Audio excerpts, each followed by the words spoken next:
पहलवान सागर के निधन के आरोप में गिरफ्तार ओलंपिक पदक विजेता पहलवान सुशील कुमार से जुड़े मामले में मीडिया ट्रायल पर रोक लगाने की मांग को लेकर दाखिल एक याचिका पर सुनवाई के लिए दिल्ली हाई कोर्ट ने गुरुवार को सहमति दे दी। इस याचिका में न्यायालय ने आपराधिक मामलों की मीडिया में रिपोर्टिंग के लिए एक दिशा निर्देश बनाने की मांग की है। चीफ जस्टिस DN पटेल और जस्टिस ज्योति सिंह की बेंच ने पहलवान सुशील की मां की ओर से दाखिल याचिका पर सुनवाई के लिए सहमति दे दी है। बेंच ने कहा कि याचिका पर शुक्रवार यानी 28 मई को सुनवाई की जाएगी। आरोपी सुशील कुमार की मां कमला देवी की ओर से दिल्ली विश्वविद्यालय में कानून के छात्र श्रीकांत प्रसाद ने याचिका दाखिल की है। याचिकाकर्ता श्रीकांत प्रसाद ने कहा कि आरोपों की मां ने उन्हें याचिका दाखिल करने की सहमति दी है। याचिका में कहा गया है कि इस मामले में मीडिया में आधारहीन तथ्यों को दिखाया जा रहा है और मुकदमे का ट्रायल शुरू होने से पहले ही मीडिया मामले में अपने हिसाब से ट्रायल कर रही है। याचिका में कहा गया है कि अभी पुलिस मामले की जांच ही कर रही है, लेकिन मीडिया सुशील कुमार को एक आरोपी के तौर पर दिखा रही है। याचिका में केंद्र सरकार से मीडिया कवरेज के लिए दिशा निर्देश बनाने की मांग करने के साथ ही सुशील कुमार और अन्य के खिलाफ मॉडल टाउन थाने में दर्ज मामले में मीडिया संस्थानों को आधारहीन खबरें प्रसारित करने पर रोक लगाने का आदेश देने की मांग की गई है। याचिका में इस बात की जांच करने की भी मांग की गई है कि मामले की जांच से जुड़े तथ्य मीडिया में कैसे आ रहे हैं। याचिका में कहा गया है कि जांच से जुड़े तथ्य लीक करना आरोपी के अधिकारों का हनन है। याचिका में कहा गया है कि सुशील ने ओलंपिक सहित कई राष्ट्रीय चैंपियनशिप जीतकर देश का नाम रोशन किया और प्रतिष्ठा हासिल की, लेकिन मीडिया आधारहीन तथ्यों के आधार पर उसे अपराधी बता रही है।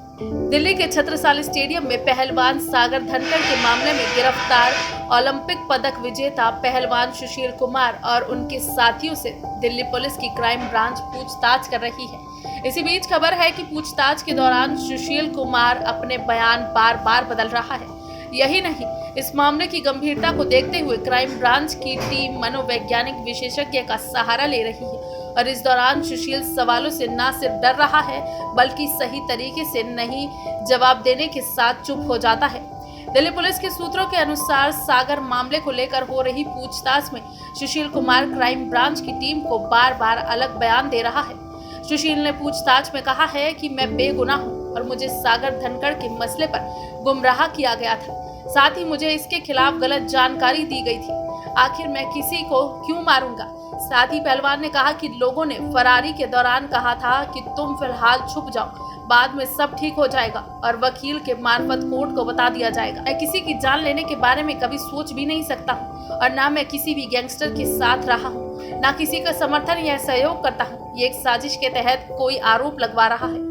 क्राइम ब्रांच के सूत्रों के मुताबिक सुशील कुमार मानसिक तौर पर भी काफी मजबूत है और वो झूठ बोलने में माहिर है। इस वजह से दिल्ली पुलिस की टीम इस मामले में पूछताछ के लिए अगली रणनीति बना रही है। इससे पहले दिल्ली पुलिस की क्राइम ब्रांच की पूछताछ में सुशील कुमार ने बताया कि वो पहलवान सागर धनखड़ को सिर्फ डराना चाहता था, इसलिए पिटाई की थी।